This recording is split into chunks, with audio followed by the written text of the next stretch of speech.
வணக்கம். நான் உங்கள் ஸ்பீக் டிவி ஜெயகர். அரசியலை பத்தி பேசுவோம். அண்ணாமலை இப்போ பாஜக தலைவராக இருந்து அதுக்கப்புறம் இப்போ தனியாக கட்சி தொடங்கி இருக்கிறார்.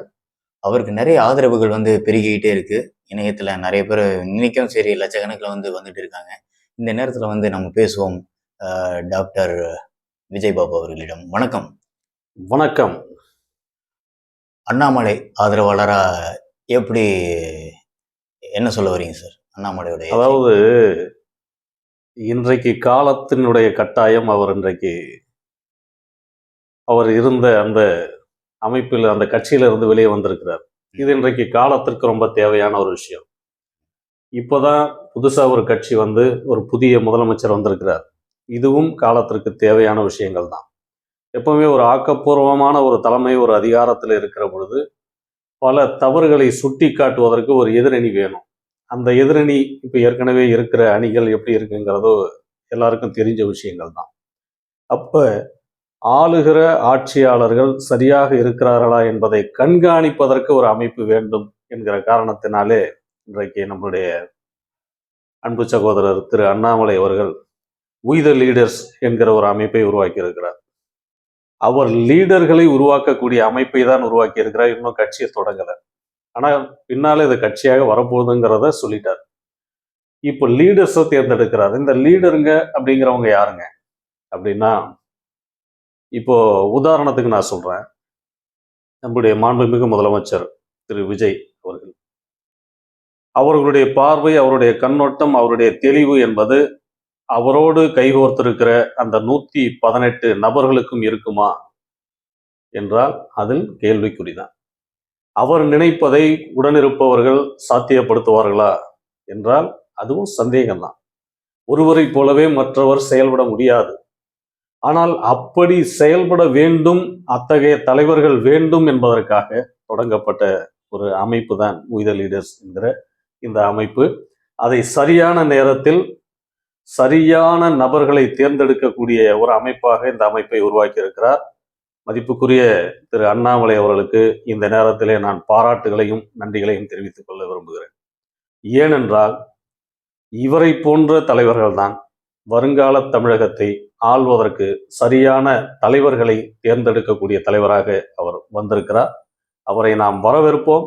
அவரோடு இணைந்து இந்த நாட்டினுடைய வளத்திற்காக நாமும் துணை நிற்போம் என்பதற்காக இன்றைக்கு லட்சக்கணக்கிலே உறுப்பினர்கள் அதில் இணைந்து கொண்டிருக்கிறார்கள். அந்த வகையில் நானும் அதில் ஒரு உறுப்பினராக இணைந்திருக்கிறேன். நிச்சயமா. ஸோ இத்தனை ஆண்டுகளாக காங்கிரஸ், அதுக்கப்புறம் திராவிட கட்சிகள் இப்படிலாம் ஆண்ட நேரம் போய் இப்போ விஜய் ஆட்சி வந்திருக்கிறது. எப்படி பார்க்குறீங்க? இல்லை, இது பார்த்தீங்கன்னா வரவேற்கத்தக்கது. திரு விஜய் அவர்கள் முதலமைச்சர் ஆவார் அப்படிங்கிறத அவருடைய கவுண்ட் வர்றதுக்கு முன்னாலே நான் சொல்லியிருக்கேன். ஏன்னா மக்களுடைய எதிர்பார்ப்பு என்னன்னா, இந்த திராவிட கட்சிகளிடத்திலிருந்து புதிதாக ஒரு தலைமை வேண்டும், அது நமக்கு நன்மை செய்யக்கூடிய நம்மளுடைய மனோதிடத்தை ஒற்றிய ஒரு தலைவராக இருக்க வேண்டும் என்று எல்லோரும் விஜயை எதிர்பார்த்தார்கள், தேர்ந்தெடுத்தார்கள். அதன் காரணமாக அவர் வெற்றி பெற்று முதலமைச்சராக வந்திருக்கிறார். அவருக்கு எப்பொழுதும் என்னுடைய வாழ்த்துக்களை நான் எப்பொழுதோ சொல்லியிருக்கிறேன். மீண்டும் ஒரு முறை நெஞ்சார்ந்த வாழ்த்துக்களை அவருக்கு தெரிவித்து, அவர் எதை எதிர்நோக்கி வந்தாரோ, எதையெல்லாம் இந்த மக்களுக்கு செய்வேன் என்று சொன்னாரோ அதை செய்வதற்கு அவர் தொடங்க வேண்டும். அதை தொடங்கி இருப்பார் என்று நான் கருதுகிறேன். இருப்பினும் அவரை போலவே அவரோடு கரம் கோர்த்திருக்கிற அவருடைய அமைச்சர்கள் அத்தனை பேரும் அவரை போலவே செயல்பட வேண்டும் என்றும் நாங்கள் எதிர்பார்க்கிறோம். ஏன்னா திரு விஜய் அவர்கள் அந்த தேர்தல் நேரத்திலே ஒவ்வொரு தொகுதியிலும் விஜய் நிற்பதாக நீங்கள் நினைத்து கொண்டு வாக்களியுங்கள் என்று சொன்னார். அப்படித்தான் மக்கள் வாக்களித்திருக்கிறார்கள். இப்பொழுது அமைச்சராக இருக்கிற ஒவ்வொருவரும் திரு விஜய் போன்றவர் தான் என்று மக்கள் நம்புகிறார்கள். ஆனால் அவர்களும் அப்படி நடப்பார்கள் என்று நாம் எதிர்பார்ப்போம். நிச்சயமா. இப்போ ஒரு அண்ணாமலை அவர்களுடைய ஆதரவாளரா வரப்போகின்ற சட்டமன்ற தேர்தல் இன்னும் நாட்கள் இருக்கு. இன்னும் கட்சி இனிமேதான் ஆதரவை திருட்டி இருக்காரு. இருக்கும்போது எப்படி இருக்கணும் ஒரு கட்டமைப்பு? இல்லை, அதாவது தேர்தலுக்கு இன்னும் 5 வருஷம் இருக்கு. ஏன்னா அப்பதான் நடந்து முடிஞ்சிருக்கு. மறுபடியும் ஒரு பொது தேர்தல் வருவதற்குள் தலைவர்களை தேர்ந்தெடுக்க வேண்டும், தலைவர்களுக்கு பயிற்சிகளை கொடுக்க வேண்டும். ஒரு தலைமை என்பது எப்படி இருக்கணும், ஒவ்வொரு மாவட்டத்திலும் தேவையான அடிப்படை தேவைகள் என்ன, நம்முடைய ஒன்றும் இல்லை, நம்முடைய கலாச்சாரத்தை, நம்முடைய வாழ்வியல் முறையை ஒரு 50 ஆண்டுகளுக்கு பின்னாலே நாம் திரும்பி பார்த்தோம் என்றால் இந்த மண் எப்படி இருந்தது, இந்த மக்கள் எப்படி இருந்தார்கள், இன்றைக்கு எப்படி இருக்கிறது, இதுதான். அப்போ இருந்த நிலை இப்பொழுது இல்லை. இது ஏன் மாசுபட்டது, ஏன் தரம் கெட்டது என்பதெல்லாம் சிந்திக்க வேண்டும். வருங்கால நாம் வாழக்கூடிய இந்த காலத்திலேயே நமக்கான அந்த தேவைகளை பூர்த்தி செய்யும் நிலை இல்லை என்றால் வருங்கால தமிழகம் எப்படி இருக்கும் என்பதை நாம் சற்று எண்ணி பார்க்க வேண்டும். எங்கும் வறட்சி, எங்கும் நீர் தேக்கங்கள் எல்லாம் வறண்டு இருக்கிற, நீரோடிய ஆறெல்லாம் வறண்டு போயிருக்கிறது. குன்று குன்றாக குவிந்திருந்த மலைகள் எல்லாம் இன்றைக்கு குட்டிச்சோரை போல உடைந்து இன்றைக்கு வீணாகி போயிருக்கிறது. வீதி எங்கும் இருந்த மரங்கள் எல்லாம் காணும். இப்போ ஒரு பயணம் போறோம்னா ஒரு மரத்தடியில உட்கார்ந்துட்டு போவான், எங்கேயும் இல்லை. இப்போ மனிதனுக்கே இங்கே வாழக்கூடிய அந்த சூழல் என்பது சரியாக இல்லை என்கிற பொழுது இந்த மண்ணிலே பிறந்த ஒவ்வொரு உயிருக்கும் இங்கே வாழும் உரிமை உண்டு. அந்த வகையில் இங்கே இருக்கக்கூடிய காக்கா, குருவி போன்ற பறவைகள் இனங்கள் எல்லாம் குறைந்து கொண்டே போகிறது. இது மானுட இனத்திற்கு மிகப்பெரிய கேடு. எனவே இயற்கையை பாதுகாக்க வேண்டும். அப்போதான் இந்த இயற்கையோடு சேர்ந்து எல்லா உயிர்களும் வாழ முடியும். இவையெல்லாம் இந்த மண்ணின் மீது பற்று கொண்ட ஒருவரால் தான் சிந்திக்க முடியும். கமிஷனுக்காக எலெக்ஷனுக்கு வரவனால சிந்திக்க முடியாது. அதனால அத்தகைய நிலை மாற வேண்டும் என்பதற்காக உருவாக்கப்பட்டதுதான் இந்த We the Leaders என்கிற இந்த அமைப்பு. அதனால இதை பார்த்து கொண்டிருக்கிற நேயர்கள் அனைவரும் கூட இந்த மண்ணின் வளம் காக்க மக்களோடு ஒருங்கிணைந்து கைகோர்த்து வர வேண்டும் என்று ஒரு வேண்டுதலாக இந்த நேரத்தில் நான் கேட்டேன்.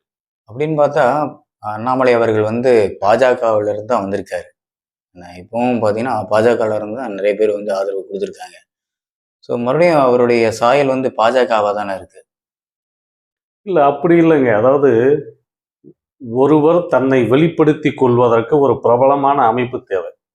அந்த அமைப்பு அத்தகைய வாய்ப்பை வழங்கியது.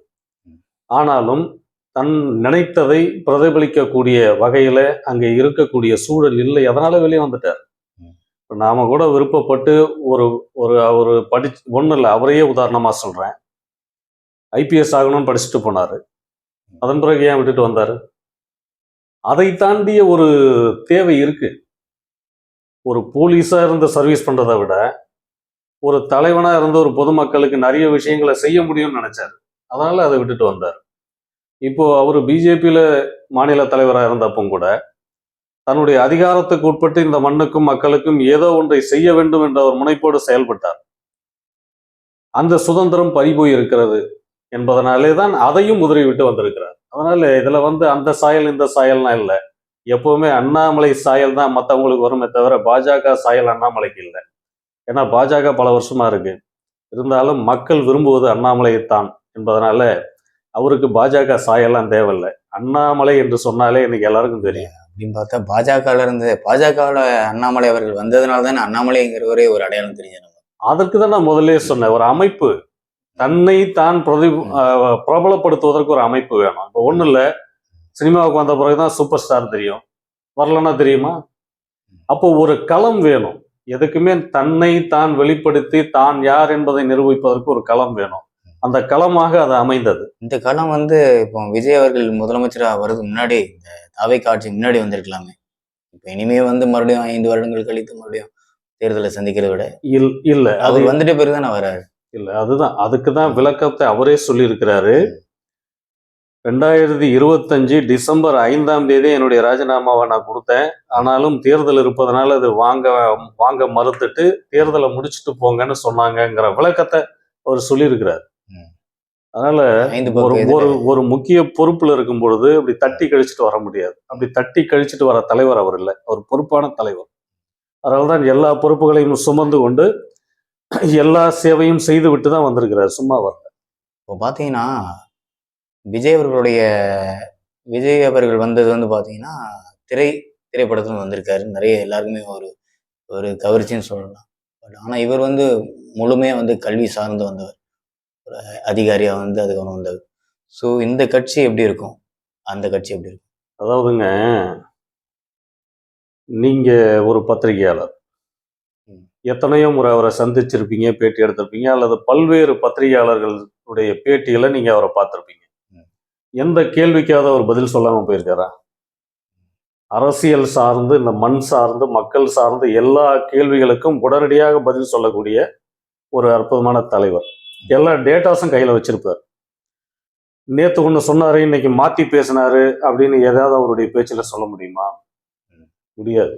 ஏன்னா அவர் கடந்த முறை பாரதிய ஜனதா கட்சியினுடைய முன்னாள் தலைவராக இருந்த காலத்திலும் அவற்றை விட்டு இதற்கு முன்னாலே இருந்த பொறுப்புகள் இருந்தவரையும் அவர் சொல்லிய சொல்லில் இருந்து அவர் மாறியதில்லை. அதனால்தான் மக்களுக்கு அவர் மீது ஒரு ஈர்ப்பு.